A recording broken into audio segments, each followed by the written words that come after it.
That's why you had the Viagra, to make sure that the involuntarily stays hard while you're numbing your fucking self with the. Now, see, the mean, that's a horse tranquilizer. So that relaxes all your muscles. You could get by 80 fucking ton gorillas. You wouldn't feel a thing. A sex worker in the latest. She is a sex. Her and JT. What don't y'all understand? Yeah, to be on payroll. How many ways do I have to say it? These is wild. They pay big to do damage and procure victims. They're sex traffickers, and all of these bitches is whores. Sex worker. $250,000 a month to do strange shit at will. You couldn't wait for Cassie to run. Word on the street is Young Miami is allegedly planning her escape from the U.S.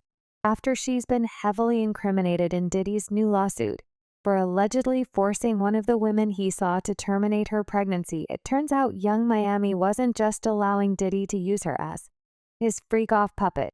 She was also allegedly recruiting girls for Diddy wild parties. And some of these girls didn't even know they was going to be. And for into these activities till they got there. Allegedly, Young Miami was getting paid over $500,000 to do this. And she was in charge of providing Diddy with the that he used to immobilize his victims and groups them with his friends. Not only that, but the woman currently suing her is disguising herself as Jane Doe.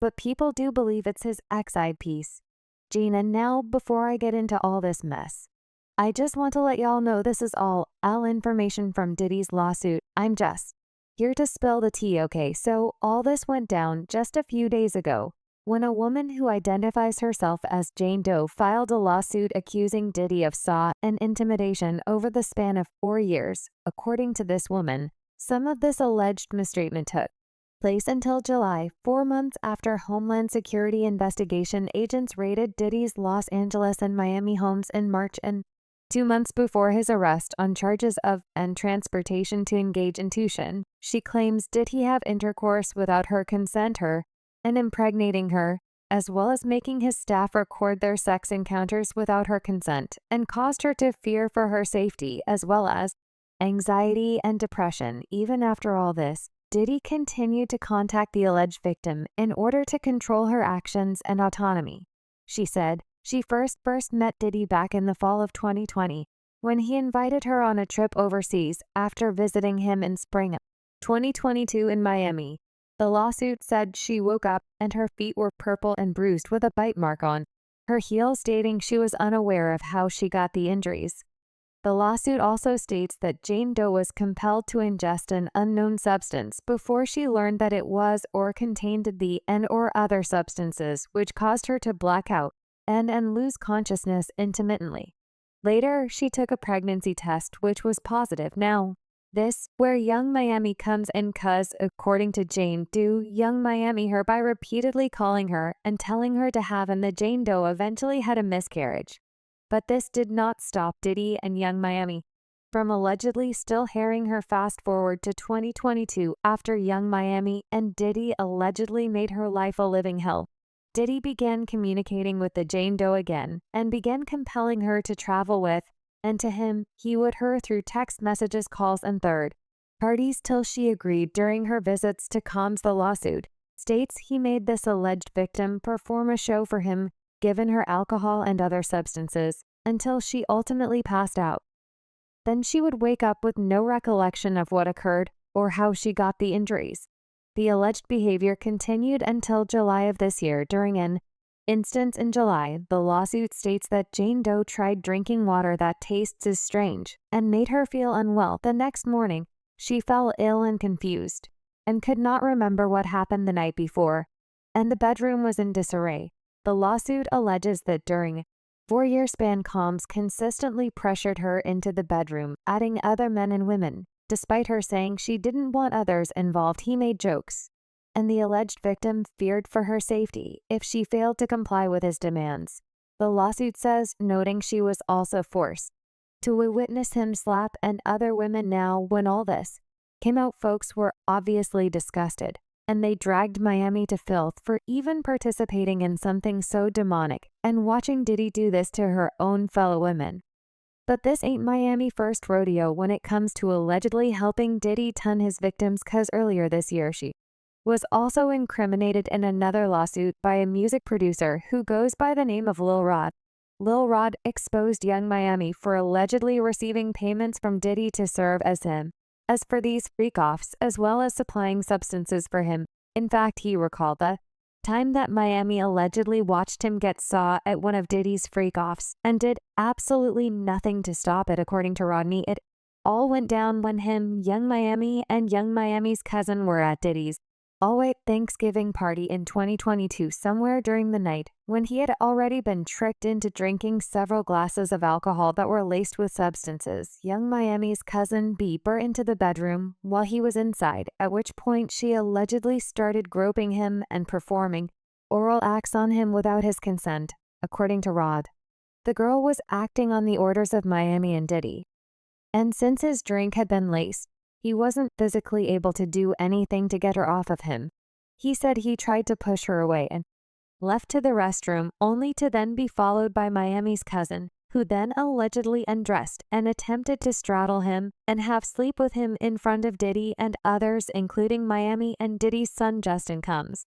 Rodney also confirmed that the viral rumors about Diddy paying Young Miami $500,000 to all these girls and boys out to assist him in getting away with it are actually true. He said Young Miami was among those who were paid a monthly fee by Diddy to work as his workers. Robin Greenhill, the accountant, would ensure the wiring funds transfer or cash payments to the ex-workers.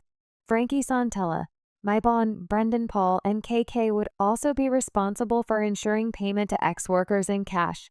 Young Miami, J. Dabney, Joy were all paid a monthly fee to work as Mr. Combs' ex-workers and received payment via wire from Robin Greenhill, which outlined defendants' ongoing criminal operation. Lil Rod also went as far as adding several photos from the night that he says that Young Miami was in on him being saw. El Rod later amended this lawsuit and added new information about how Young Miami was helping Diddy transport Pink F. According to reports, Pink, or Top, also known as Toy, is a combination of Diddy was obtained in the from Brendan Paul Diddy, accused mule, who was arrested. But when he forgot to bring the he went with Brownlee. Elro claims he personally witnessed it. He do a few lines at that in his dressing room, and whenever he wanted to see, but Brendan forgot it, he would call Young Miami, who then brought it on the private jet from Miami. Pink and Young Miami has to bring across. Wait, the Tusi. Yeah, the Tusi. That's what they call. I found out. I talked to my guy because I wanted to be informed. Because people was calling it Tusi, that's calling it the Tunchi. I didn't know which one it was, so I talked to my guy, and my guy filled me in, and then it made perfect sense. Tusi. Talk to him. With Jaguar. Let's talk. Education. 101. So Tusi is but they take the ketamine and cook it up. And they fold it into the. Now, if you don't know what ketamine is what they call on the street special K. It's a veterinary, it's a horse tranquilizer. Now, gay men have been using this for years. See, back in the day, if you went to a gay party or a gay rave, there was certain that you will always find on hand. Viagra, ecstasy, special K, and now see, the can keep you up all night, but unfortunately, it gives you limp noodle because of what the blood flow is. So you want to fuck with a half-hard dick all night. So that's why you have the Viagra, to make sure that the involuntarily stays hard while you're numbing yourself with the. Now see, that's a horse tranquilizer, so that relaxes all your muscles. You could get by 80-ton gorillas. You wouldn't feel a thing. So now your dick is gonna stay. You numbed up and you high. You got the in you, so you don't feel. And then you add the to put in the feeling that you've now blocked out, and now you got a party. Freak off cocktail. Yeah. So now the Tootsie They done skipped. They done skipped all the steps. They condensed it. Wow. So you got the coke in there, and then you got the in there, and they say that some of the dealers add the in there. Now the Viagra, you still got to take that solo. But with the Tipsy, you got all of that. The gay cocktail, off cocktail, in the one thing. And the reason why it's pink is because they put the food coloring in it. They think, he said he think they got it from the Breaking Bad. You remember how they was making the map, and they made it a special color, so they done that with the Tootsie. Wow. It's the food coloring. You think that... As if you need more. When did high not get high enough? Like, I'm trying to understand. Yeah, to the point where you have to fly it across, like, I need that here tonight. Can you get that here? Like, no... I need that here. You got 3 powerful and food coloring. Okay. You are numb. You are wired. You pop that Viagra. You a f***ing machine. You anything. You a brick wall, wouldn't even feel it.